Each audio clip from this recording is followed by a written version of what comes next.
প্রচন্ড গরমে যখন মাঝের মধ্যে বৃষ্টি হচ্ছে তখন ওয়েদারটা বেশ ভালোই লাগছে।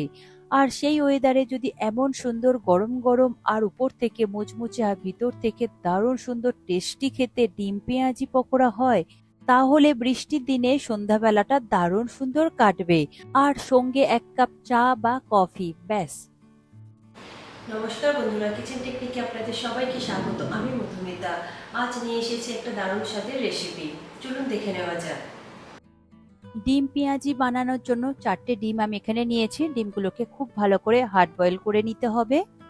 এরপর ওই জলের মধ্যে হাফ চা চামচ নুন দিয়ে দেব। নুন দিলে জলটা খুব তাড়াতাড়ি গরম হতে আর ফুটতে শুরু করে দেয়। এরপর গ্যাসের ফ্লেমটাকে হাইতে দিয়ে 10 থেকে 12 মিনিট মতন খুব ভালো করে সিদ্ধ করে নিতে হবে। 12 মিনিট পরে গ্যাসের ফ্লেমটাকে আমি বন্ধ করে দেব। ডিমটা খুব সুন্দরভাবে সিদ্ধ হয়ে গিয়েছে। এরপর ডিমগুলোকে ঠান্ডা জলের মধ্যে ডুবিয়ে রাখবেন, তারপর খুব সুন্দর করে খোসা ছাড়িয়ে নেবেন।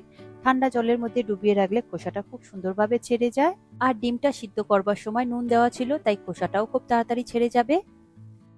এরপর ডিম পেঁয়াজি বানানোর জন্য যে উপকরণগুলোর প্রয়োজন সেটা নিয়ে নেব। নিয়েছি একটা বড় সাইজের পেঁয়াজ। পেঁয়াজটাকে খুবই পাতলা করে কেটে নেব। ডিম পেঁয়াজি বানানোর জন্য পেঁয়াজের পরিমাণটা একটু বেশি লাগবে। দেখুন, পেঁয়াজটাকে আমি এইরকমই লম্বা লম্বা করে পাতলা করে কেটে নিয়েছি। দেখুন, পেঁয়াজ আমার পাতলা করে কাটা হয়ে গিয়েছে। এরপর এগুলোকে একটা প্লেটের মধ্যে আমি তুলে রাখবো। পেঁয়াজ আমি সরিয়ে রাখলাম। এরপর নিয়েছি ঝালের জন্য দুটো কাঁচা লঙ্কা। কাঁচা লঙ্কাটা এবার আমি ছোট ছোট করে মিহি করে কুচিয়ে নেব। তবে কাঁচা লঙ্কাটা আপনারা নিজেদের স্বাদ অনুযায়ী দেবেন, কম কিংবা বেশি। দেখুন, কাঁচা লঙ্কা কুচানো হয়ে গিয়েছে। এরপর কাঁচা লঙ্কাটা নিয়ে আমি ওই পেঁয়াজের প্লেটের মধ্যে রেখে দেব। প্লেটটা আমি সরিয়ে রাখলাম। এরপর নিয়েছি বেশ কিছু ধনেপাতা। এরপর ধনেপাতা আপনারা মিহি করে কুচিয়ে নেবেন।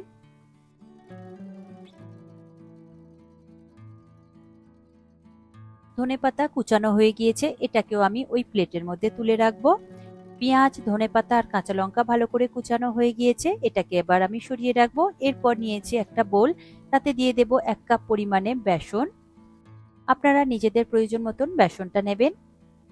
এরপর দিয়ে দেব 2 টেবিল চামচ পরিমাণে কর্নফ্লাওয়ার। কর্নফ্লাওয়ার দিলে এটা খুব সুন্দর উপর থেকে খাস্তা আর মুচমুচে হবে। তবে কর্নফ্লাওয়ারের পরিমাণটা খুব একটা বেশি দেওয়ার প্রয়োজন নেই, 2 টেবিল চামচ দিলেই হবে। এরপর পেঁয়াজ, ধনেপাতার কাঁচা লঙ্কা যেটা কুচিয়ে রেখেছিলাম সেটা পুরোটাই আমি এর মধ্যে দিয়ে দেব। তারপর দিয়ে দেব স্বাদ অনুযায়ী নুন।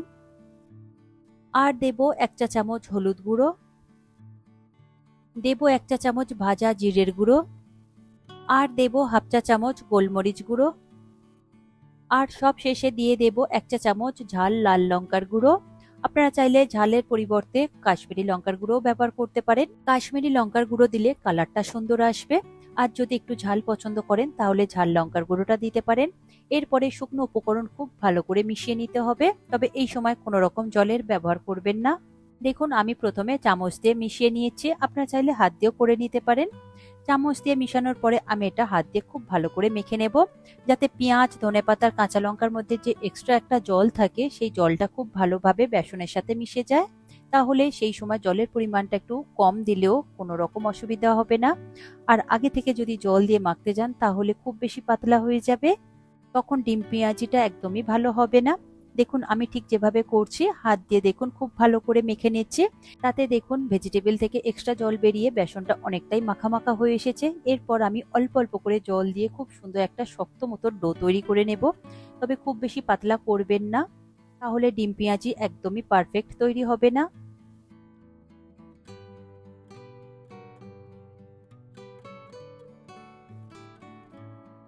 দেখুন, আমি পরিমাণ মতন অল্প অল্প করে জল দিচ্ছি আর সুন্দর করে মেখে নিচ্ছি, যাতে খুব বেশি নরম না হয়ে যায়। কারণ এর মধ্যে নুন দেওয়া রয়েছে, তাই নুন দেওয়ার জন্য পেঁয়াজ আর ধনেপাতার কাঁচা লঙ্কা থেকে এক্সট্রা জল ছাড়তে শুরু করবে।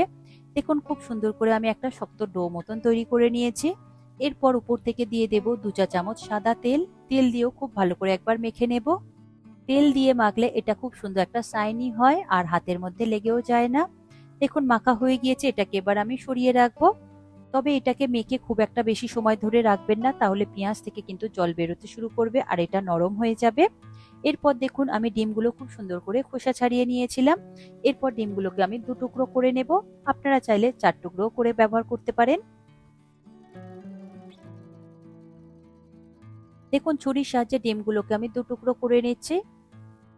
একই রকম ভাবে বাকি ডিমগুলোকেও এইভাবে কেটে নেবেন, তবে একটু সাবধানে কাটবেন কুসুমগুলো যাতে বেরিয়ে না যায় বা ভেঙে না যায়। দেখুন সমস্ত ডিম আমি কেটে নিয়েছি। এরপর উপর থেকে দিয়ে দেব সামান্য একটু গোলমরিচ গুঁড়ো আর দিয়ে দেব সামান্য একটু নুন। নুন আর গোলমরিচ অল্প করে একটু ছড়িয়ে দিলে ডিমটার মধ্যে সুন্দর একটা টেস্ট আসে। দেখুন মাখানো হয়ে গিয়েছে। এরপর আমি এটাকে সরিয়ে রাখবো, রেখে এবার তৈরি করে নেব ডিম পেঁয়াজিটা। দেখুন বেসনের মাখাটা নিয়েছি আর ডিম সিদ্ধটা নিয়েছি, আর হাতে আমি একটু অল্প করে তেল লাগিয়ে দিয়েছি যাতে হাতের মধ্যে লেগে না যায়। এরপর প্রয়োজন মতন আপনারা এই মাখাটা নিয়ে নেবেন। দেখুন আমি নিয়েছি, আপনারা নিজেদের প্রয়োজন মতো নেবেন, ছোট কিংবা বড় যে সাইজে করবেন ঠিক সেই রকমই নেবেন। দেখুন নেওয়ার পরে প্রথমে হাত দিয়ে একটু গোল করে নেবেন, তারপরে হাত দিয়ে এইরকম একটু ফ্ল্যাট করে নেবেন, তারপর একটা ডিমের টুকরো এইভাবে দেবেন। দেওয়ার পরে উপর থেকে আবারও একটু এই বেসন মাখা উপর থেকে এইভাবে লাগিয়ে দেবেন, দিয়ে ঠিক ডিমের শেপ করে তৈরি করবেন। দেখুন দুটো হাতের সাহায্যে খুব সুন্দর করে তৈরি করে নিয়েছি। এটাকে এবার আমি একটা প্লেটের মধ্যে রাখবো। তবে প্লেটে রাখবার আগে প্লেটে অল্প করে একটু তেল লাগিয়ে রাখবেন, তা না হলে কিন্তু প্লেটের গায়ে আটকে যেতে পারে। এরপরে আরো একটা বানিয়ে আমি আপনাদের দেখিয়ে দেব।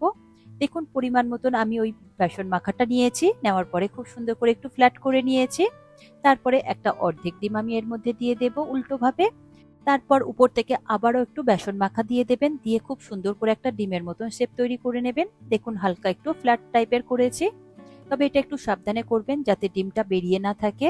তাই এই কভারটা একটু মোটা করেই করবেন, তাহলে ডিমটা বাইরে বেরিয়ে থাকবে না। ডিম যদি বাইরে বেরিয়ে থাকে তাহলে খুব সুন্দর করে ভাজা যাবে না। দেখুন আরো একটা আমার তৈরি হয়ে গিয়েছে। এই রকম ভাবে বাকিগুলো তৈরি করে নেবেন। এরপর এগুলোকে আমি ভেজে নেব। তার জন্য একটা ফ্রাই প্যান নিয়েছি, তাতে আমি প্রয়োজন মতো তেল দিয়েছি। এটা আপনারা একটু ডিপ ফ্রাই করবেন, তাই তেলের পরিমাণটা একটু বেশি দেবেন। গ্যাসের ফ্লেমটাকে হাইতে দিয়ে তেলটাকে খুব ভালো করে গরম করে নেবেন। তারপর গ্যাসের ফ্লেমটাকে লোতে দেবেন, দেওয়ার পরে ডিম পেঁয়াজিগুলো একে একে করে দিয়ে দেবেন। তবে গ্যাসের ফ্লেমটাকে লোতে দিয়ে এটা ভাজতে হবে, আর এটা ভাজতে একটু সময় লাগে, 15 থেকে 16 মিনিট মতন। তবে দেওয়ার সাথে সাথে আপনারা কিন্তু নাড়াচাড়া করতে যাবেন না, তাহলে কিন্তু ভেঙে যাবে। একটা সাইড যখন লাল হয়ে আসবে বুঝতে পারবেন, ঠিক সেই সময় আপনারা হালকাভাবে এটাকে উল্টে দেবেন। দেখুন আমি ঠিক যেভাবে দিচ্ছি দুটো সাইড এইরকম গোল্ডেন ব্রাউন করে আপনারা ভেজে নেবেন। দেখুন দুটো সাইড আমার খুব সুন্দর করে ভাজা হয়ে গিয়েছে, আর ভিতর থেকেও খুব সুন্দরভাবে কুক হয়ে গিয়েছে। কারণ এই কভারটা একটু মোটা রয়েছে, তাই একটু সময় দিয়ে এটাকে ভাজতে হবে লো ফ্লেমে। দেখুন সমস্ত ডিম পেঁয়াজি আমার ভাজা হয়ে গিয়েছে। এটাকে তুলে নিয়ে একটা প্লেটের মধ্যে রাখবো। তারপর আমি পরিবেশন করে আপনাদের দেখিয়ে দেব যে কত সুন্দর লাগছে, আর কেটেও আপনাদের দেখিয়ে দেব যে ভিতর থেকেও কত সুন্দর দেখতে লাগছে। তবে খেতে কিন্তু অসম্ভব সুন্দর হয়েছে, আর উপর থেকে কিন্তু খুব সুন্দর মুচমুচে আর ক্রিস্পি হয়েছে। আর গার্নিশিং এর জন্য আমি উপর থেকে অল্প করে একটু স্প্রিং অনিয়ন ছড়িয়ে দিচ্ছি। আমি এটা টমেটো কেচাপের সাথে সার্ভ করেছি, আর সঙ্গে স্যালাড হিসাবে একটু পেঁয়াজ রেখেছি। দেখুন একটা কেটে আমি আপনাদের দেখিয়ে দিচ্ছি কতটা সুন্দর হয়েছে। উপর থেকে ভীষণভাবে খাস্তা মুচমুচে হয়েছে, আর ভিতর থেকে দেখুন কতটা সুন্দর দেখতে লাগছে, সফট একদম। দেখুন রেডি হয়ে গেল ডিম পেঁয়াজি। সন্ধ্যার স্ন্যাক্সেও আপনারা এটা বানিয়ে খেতে পারেন। এছাড়া দুপুরে বা রাতের ভাত পাতে এটা বানিয়ে খেতে পারেন, দারুণ সুন্দর খেতে লাগে। আর ঝটপট এটা তৈরি হয়ে যায়, খুব একটা বেশি সময় লাগে না।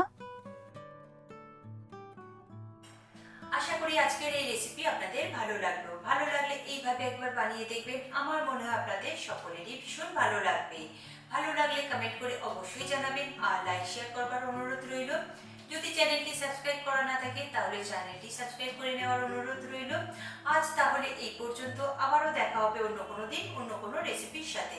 সবাই ভালো থাকবেন, সুস্থ থাকবেন, আর ভিডিওটি পুরো দেখার জন্য অসংখ্য ধন্যবাদ।